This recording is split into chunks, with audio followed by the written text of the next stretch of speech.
Buenos días, tardes o noches, licenciada, compañeros y compañeras. Mi nombre es Daniela y junto a Alicia les vamos a explicar un poco sobre la teoría del aprendizaje por descubrimiento propuesta por eh, Jerome Bruner. Inicialmente les quiero comentar que cuando yo era niña y tenía que realizar tareas de la escuela, realmente no, si yo no podía hacerlas, me decían, enseñate las hago yo. Nunca me dejaron eso de y yo las tenía que hacer por mí misma y me daban las instrucciones. No, siempre era de enseñar, yo te las hago. Eh, para iniciar les quiero hablar un poco sobre quién era Jerome Brunner. Jerome Brunner nació en 1915 y murió recientemente en 2016. Fue un psicólogo y pedagogo estadounidense que ejerció su cátedra de psicología cognitiva en la Universidad de Harvard y fundó junto a George Miller el Centro de Psicología Cognitiva. Brunner fue el director de este centro, ubicado en la Universidad de Harvard, donde también Frederick Skinner impartía su cátedra sobre su teoría del aprendizaje operante. Brunner se dedicó al estudio del desarrollo intelectual de los niños, surgiendo de este interés la teoría del aprendizaje. En su teoría, Brunner postula cuatro cosas. Una es que el aprendizaje supone el procesamiento de la información y por ende cada persona lo realiza a su manera. También menciona que el individuo atiende selectivamente la información y éste la va a organizar y procesar de manera diferente. En otras palabras, el adquirir información, habilidades y aprendizaje dependerá del interés propio de la persona y de los problemas que tengamos que resolver por cuenta propia. En esta teoría, la forma de aprender es la acción.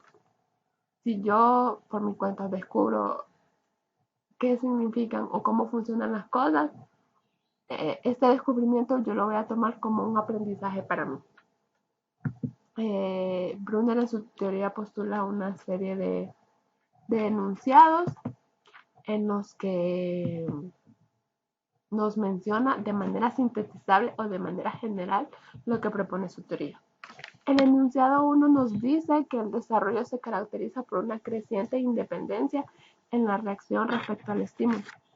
En otras palabras, esto quiere decir que el desarrollo intelectual de los niños va a ir aumentando hacia un punto en el que pueda hacer las cosas por sí mismo, dependiendo de cuál sea el estímulo y de la dificultad que se presente. Por ejemplo, en el ambiente educativo podría ser que el docente le enseñe a cortar el papel con tijeras. La primera vez su reacción puede ser de sorpresa y no lo va a hacer perfecto. Sin embargo, a medida que vaya cortando el papel, lo va a hacer de manera más precisa y no necesitará un guía o alguien que lo ayude o que vea que no se lastime.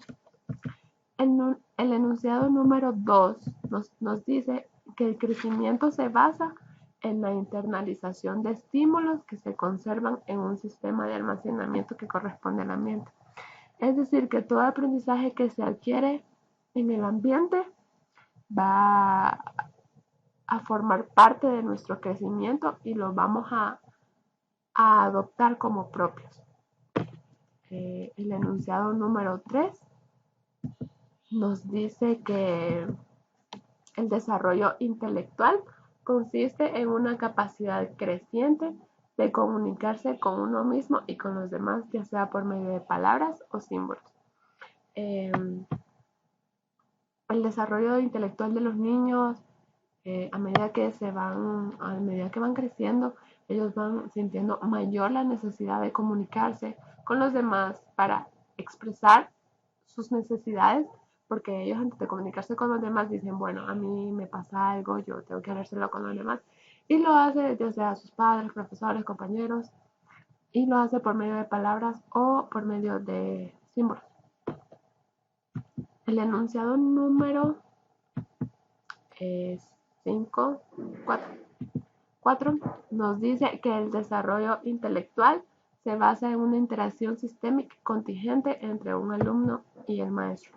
Aquí se refleja la importancia de la relación que tiene el maestro y el alumno. En esta teoría, el maestro va a ser estrictamente un guía. El maestro le va a proporcionar las instrucciones, le va a proporcionar los recursos y le va a proporcionar el ambiente para que el niño por sí mismo lo descubra, y eso va a impactar o va a influir en el desarrollo intelectual.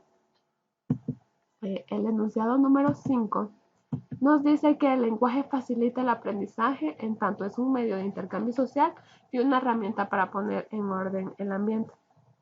Este enunciado nos dice que el niño va a expresar lo que siente, va a expresar incluso no solo lo que siente, no solo sus emociones y no solo sus necesidades, también va a expresar las resoluciones de los problemas. Si se le presenta un caso hipotético, él va a decir, bueno, esto es así, por estas razones, y va a decir, bueno, yo quiero esto de esta manera, a mí me gustan estas cosas, etc. En el enunciado número 6 nos dice que el desarrollo intelectual se caracteriza por una capacidad mayor para resolver simultáneamente varias alternativas, para atender secuencias y organizar el tiempo. Vamos a empezar con resolver simultáneamente varias alternativas. Un ejemplo de eso podría ser que se le presenta a un niño una serie de un problema y él tiene que indagar y proporcionar varias alternativas para resolver ese problema. Y esto va a ir, esta capacidad va a ir aumentando a medida que el niño va creciendo. Para atender secuencias, organizar el tiempo. El niño va a ir descubriendo a medida que vaya creciendo cómo organizar su tiempo, de qué manera hacerlo, cuáles son las horas que a él les favorecen para hacer sus tareas, ya sean de la escuela, sus tareas en el hogar, porque es importante involucrarlos en las tareas del hogar. Y las va a ir organizando, ya sea en una libreta, si se le proporciona una pizarra, pues una pizarra, etc. Brunner dice que las estructuras que se forman a través del proceso de aprendizaje son más relevantes que la información obtenida.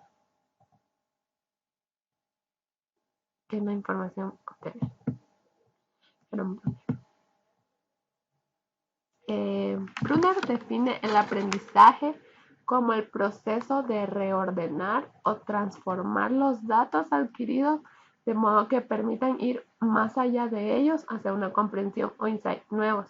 A esto Brunner le llamó aprendizaje por descubrimiento. Este tipo de aprendizaje básicamente promueve que los niños adquieran los conocimientos por sí mismos, de tal modo que el contenido que se va a aprender no se presente en su forma final, sino que debe ser descubierto por sí mismo y el significado que éste le va a dar será muy particular y muy propio. En este tipo de aprendizaje, el alumno o la alumna tiene una gran participación en su mismo aprendizaje que los métodos tradicionales. El maestro actuará como guía o mediador con el fin de apoyar o ayudar a los alumnos a adquirir por ellos mismos los conocimientos. El profesor nada más se va a limitar a presentar todas las herramientas necesarias para que el alumno descubra personalmente lo que desea aprender.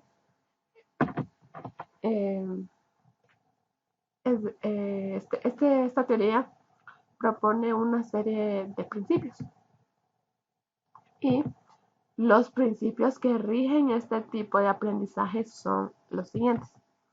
El principio número 1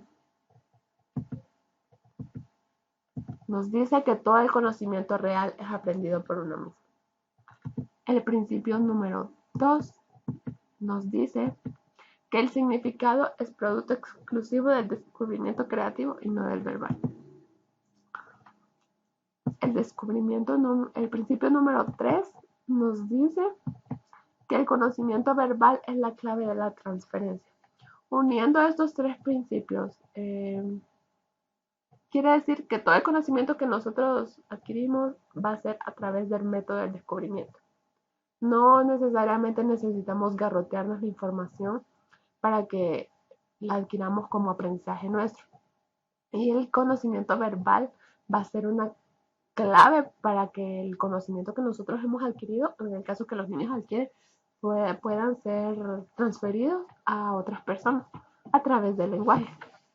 Por eso es que en los siguientes principios, Brunel va a hacer en los enunciados, en los principios de Brunel hizo una relevancia sobre el lenguaje.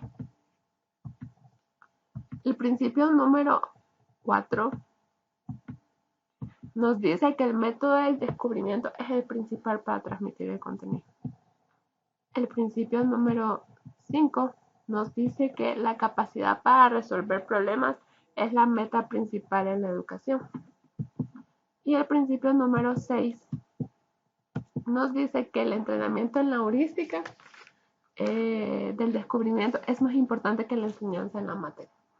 El principio número 4 nos dice que el descubrimiento es el principal para transmitir el contenido y por ende va a aumentar la capacidad para resolver problemas, ya que esa debería ser la meta principal básicamente en todas las escuelas, crear niños que puedan resolver por cuenta propia sus problemas.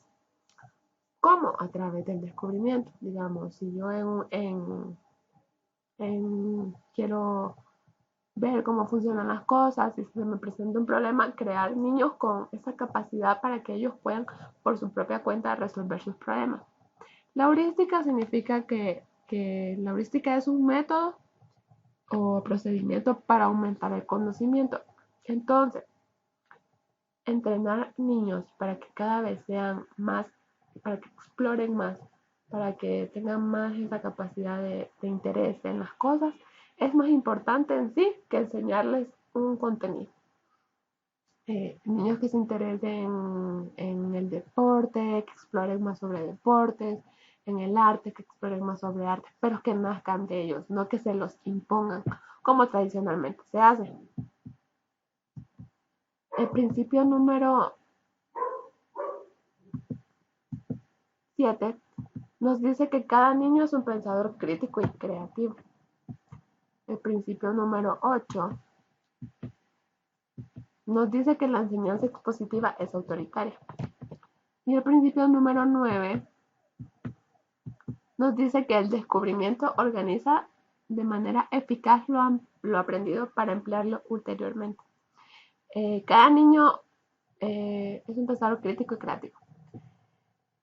No hay que subestimar a los niños, no hay que limitarlos para que ellos mismos resuelvan sus problemas. Mientras más se les forme en la autoexploración, exploración o descubrimiento, esto va a crear un pensamiento más crítico y va a ser más creativo con respecto a la realización de sus cosas. La enseñanza expositiva es autoritaria porque estos no proporcionan como, no fomentan ese pensamiento crítico que mencionaba al principio anterior. Y el descubrimiento organiza de manera eficaz lo aprendido para emplearlo ulteriormente. Todo lo que el niño aprenda, todo lo que el niño vaya adquiriendo desde la infancia, va a emplearlo cuando sea adulto. Por ejemplo, si un niño desde pequeño se le dice que él sabe cómo maneja sus horarios, que él tiene la capacidad para manejar sus horarios, para hacer sus cosas, de adulto, ese niño de adulto va a ser una persona que sabe cómo manejar sus tiempos, que sabe en qué manera, cuánto tiempo le tarda para llegar a tal lugar, cuánto tiempo se tarda para hacer una tarea, etc.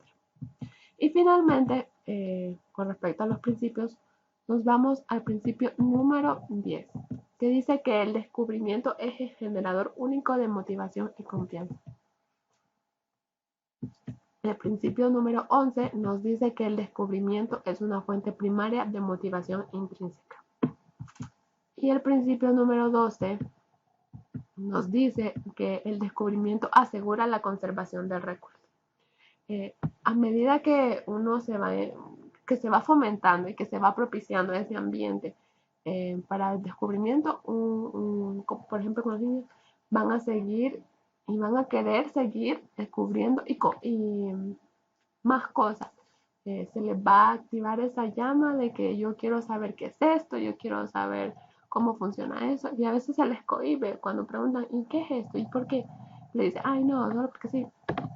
Entonces eso los cohíbe y les quita ese ánimo de que ellos quieran descubrir. El conocimiento es una fuente primaria de motivación intrínseca, sí, porque eh, va a salir de ellos querer descubrir. Y como mencionaba anteriormente, todo lo que se descubre por sí mismo va a generar un aprendizaje y ese aprendizaje lo va a utilizar en su vida adulta, en su vida adolescente y se va a recordar sobre ese aprendizaje que obtuvo según su área de interés. Esto sería todo de mi parte. Licien continuará explicándoles un poco más sobre esta teoría del aprendizaje por descubrimiento y cómo Brunner lo propone para fomentar el desarrollo intelectual de los niños y niñas. Mi nombre es Licien y continuaré hablando sobre el aprendizaje por descubrimiento de Brunner, específicamente sobre la teoría de la instrucción. Esta teoría de Brunner es prescriptiva o normativa, ya que trata de identificar cuál es la mejor forma de hacer las cosas, a diferencia de la teoría del aprendizaje o del desarrollo, que suelen ser llamadas descriptivas porque describen lo que ocurre cuando los sujetos aprenden o crecen. Esta teoría establece los medios ideales para que este aprendizaje o crecimiento se produzca de la mejor manera posible. En esta teoría, Brunner propone 4 aspectos fundamentales para la educación. Estos aspectos son la predisposición a aprender, la estructura y forma del conocimiento a aprender, la secuencia de presentación y la forma y frecuencia de refuerzo, que los iré explicando uno a uno. El primero es la predisposición a aprender. Una teoría de la instrucción debe especificar las experiencias que tienen la mayor probabilidad de lograr en el individuo una predisposición a aprender y se debe ser capaz de explicar la activación, que este es el componente que explica la iniciación de la conducta de explorar alternativas. Es decir, los docentes deben tener un medio en el que activen una forma en que los estudiantes quieran aprender. Si lo hacen muy rutinario o si lo hacen muy incierta la explicación, el estudiante normalmente no va a tener ese interés por aprender. Para esto también tiene que haber un mantenimiento, no solo al inicio, sino que mantener esta conducta. Para esto es necesario que los beneficios percibidos por el estudiante sean mayores que los riesgos. También debe haber una dirección de la conducta. Es importante que la exploración de alternativas no sea aleatoria, es decir, que tenga una dirección determinada. Esta dirección depende de 2 aspectos interactuantes. Es necesario conocer al menos en forma aproximada el objetivo de la tarea y la resolución de las alternativas debe proporcionar alguna información con respecto a dónde se encuentra el sujeto en relación a este objetivo. Para resumir, la predisposición a aprender tiene que ir con una dirección fija, tiene que haber una activación para que haya una predisposición por parte del estudiante y eso depende mucho del maestro y tiene que mantenerse. El número 2 es la estructura y forma del conocimiento. Esta es la forma en la cual se representa el conocimiento. Este conocimiento debe ser representado de forma lo suficientemente simple para que un alumno pueda comprenderlo.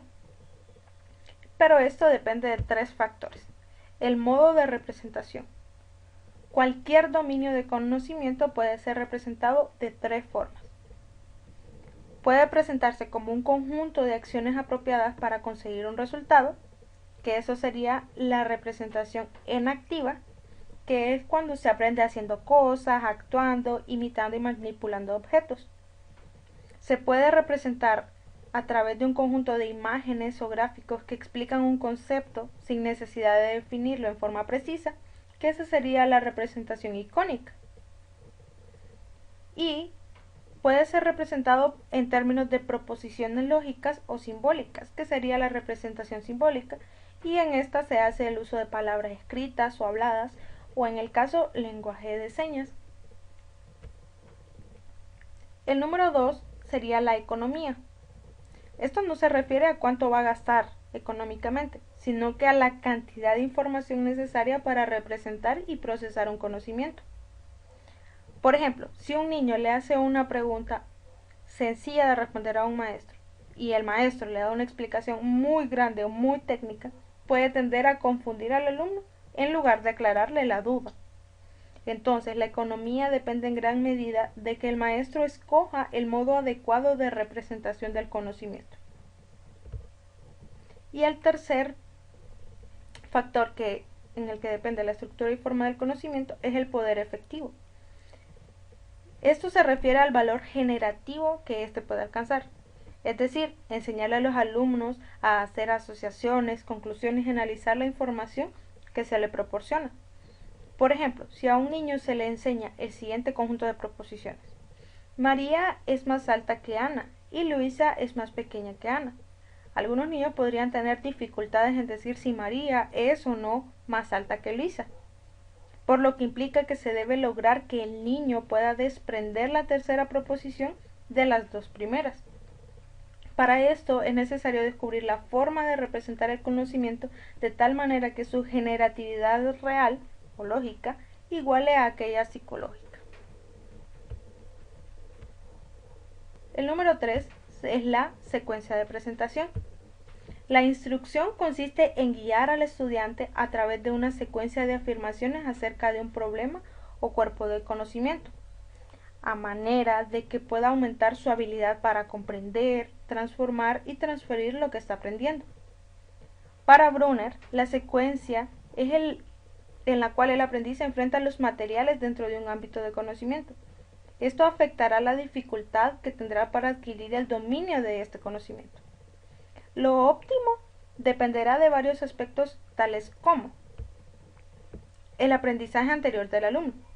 Por ejemplo, si un alumno se cambia de escuela a mitad de año y pasa a una escuela donde van empezando tal vez a ver un tema que él ya conoció en la escuela anterior, va a determinar el dominio que tenga de dicho conocimiento y la forma en que lo aprende. El hecho de que ya lo conozca, el aprendizaje que ya tenía.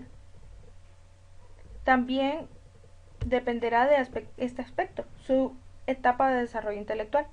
Como lo hemos visto en las etapas de Piaget, un niño entre los 7 y 12 años, por ejemplo, empieza a usar la lógica para llegar a conclusiones válidas, pero para lograrlo necesita situaciones concretas y no abstractas.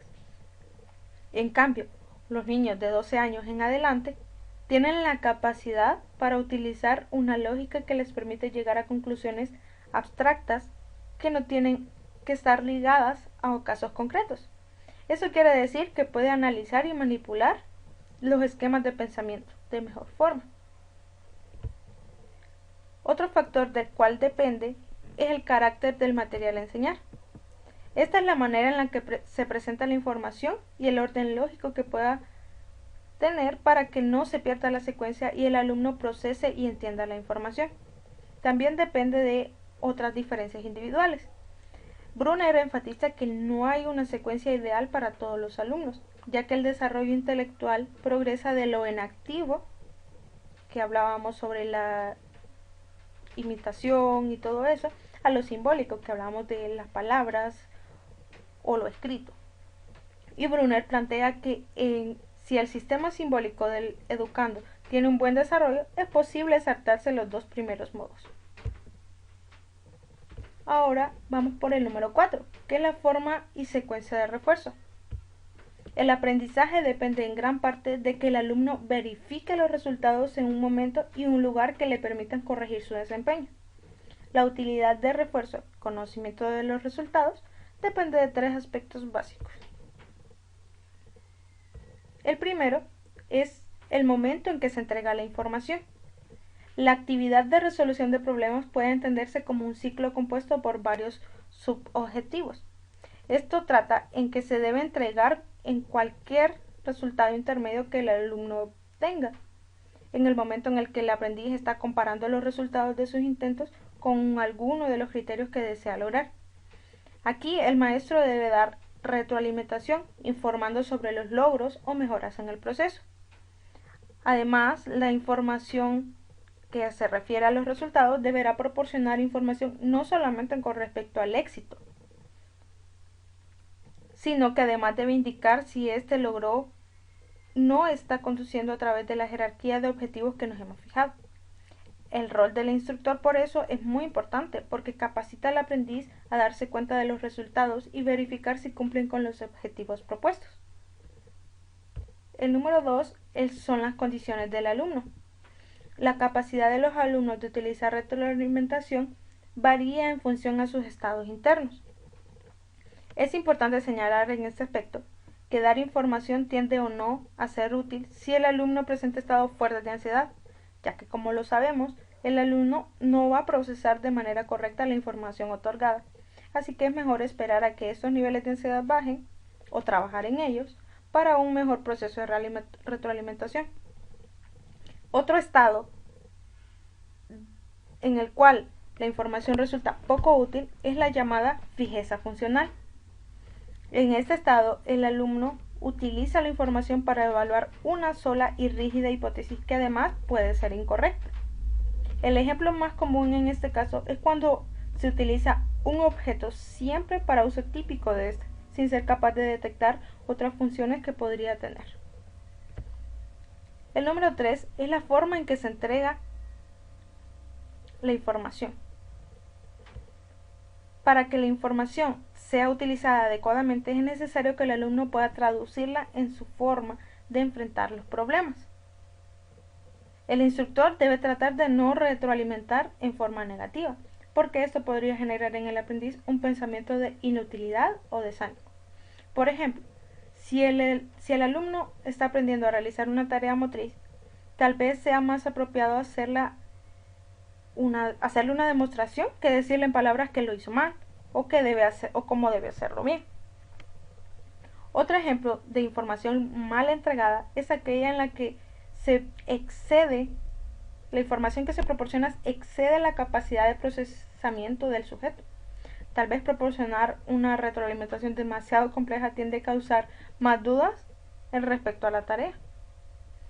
Cualquier tipo de corrección conlleva el riesgo de que el aprendiz se vuelva permanentemente dependiente de la corrección del instructor. Por ello, el tutor debe corregir al aprendiz de tal manera que éste adquiera una función correctiva por sí mismo. De otra manera, se podría llegar a que el dominio del alumno se logre solamente bajo la mirada del instructor. Aquí vemos cuando tratamos de que nos estén revisando las tareas, cuando el alumno se hace dependiente de lo que el instructor o del maestro le va diciendo.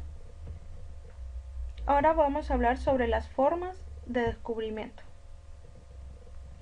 Cada una de estas formas está enfocada a alcanzar diferentes tipos de objetivos y potenciar diferentes niveles de capacidades cognitivas en los individuos. Hay 3 formas.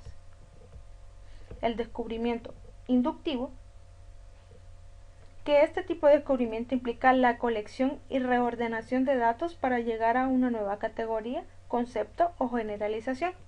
Por ejemplo, si se le da a unos niños fotografías de diferentes alimentos y se le pide que las agrupe, algunos niños pueden agrupar los alimentos en frutas, verduras, carnes, etc. Y otros podrían categorizarlas en alimentos del desayuno, alimentos del almuerzo y alimentos de la cena. La siguiente forma es el descubrimiento deductivo, que esta es la combinación en relación de ideas generales con el fin de llegar a enunciados específicos. Por ejemplo, si se le pide al alumno hacer una lista de 20 números enteros que ellos mismos eligieran, se le podría pedir entonces que los dividiera cada número por 2. Finalmente, se le podría decir que tuviera cuántos restos diferentes obtiene y agruparan los números de acuerdo con el resto obtenido. Y cuando la clase compare los resultados, encontraría que hay dos grupos de números: los del resto 0, llamados pares, y los del resto 1, llamados números impares. Entonces se vendría de lo general, de un montón de números, a lo específicos, que serían los números impares y los números pares. El siguiente es el descubrimiento transductivo, que en este tipo el individuo relaciona dos elementos particulares y advierte que son similares en uno o más aspectos, siendo de gran utilidad para motivar y potenciar el pensamiento imaginativo o artístico. Por ejemplo, para un niño un canguro es como una zarigüeya, porque los dos llevan a su bebé en la bolsa. Una jirafa es como un avestruz, porque ambos tienen el cuello largo, y un coche podría ser igual que un caballo de correas, porque los dos van deprisa. En este se da mucho la imaginación que puede surgir en los niños, que normalmente los niños tienden a imaginar más cosas que los adultos. En modo de conclusión, la teoría de Brunner destacó en varias cosas, como por ejemplo la forma en que aprenden los seres humanos, la importancia de descubrir el conocimiento para que se resulte real y útil. Pero Brunner no menciona mucho las condiciones que se requieren para que se produzca el descubrimiento. Y no siempre que los alumnos sean sometidos a una experiencia o material de aprendizaje podrían lograr un insight. Esta frase está muy relacionada con toda la teoría del aprendizaje por descubrimiento de Brunner. Para Brunner, el aprendizaje es el proceso de reordenar o transformar los datos de modo que permitan ir más allá de ellos hacia una comprensión o insight nuevos. Gracias.